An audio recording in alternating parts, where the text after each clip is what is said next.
Restaurants across New York State continue to weather through tough economic times into this new year.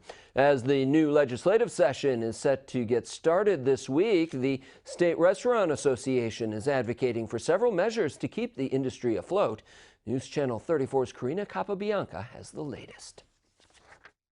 A new proposal from Senator James Skoufis aims to limit wholesale wine and spirit delivery fees for restaurants and taverns.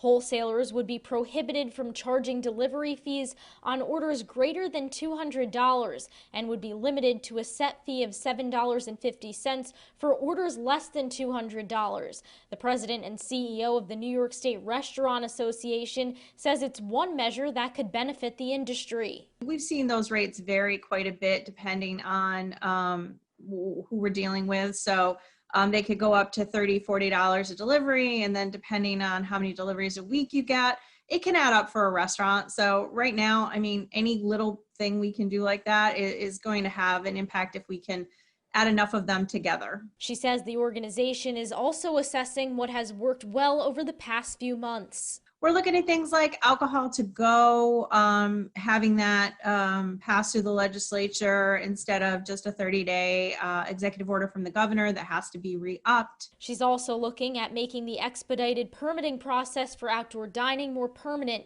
and talking to the legislature about taxes. Maybe we could get some tax rebates, tax credits for the expenses we've had for outdoor dining build out. Additionally, she hopes restaurants will take advantage of the latest round of PPP loans from the recent federal stimulus package. We look at this as a bridge until we can get the next legislative session here in Albany started, and then the new Congress and the new administration at the federal level, and try to piece it all back together. New York State's new legislative session will begin on Wednesday. In Albany, Karina Capabianca.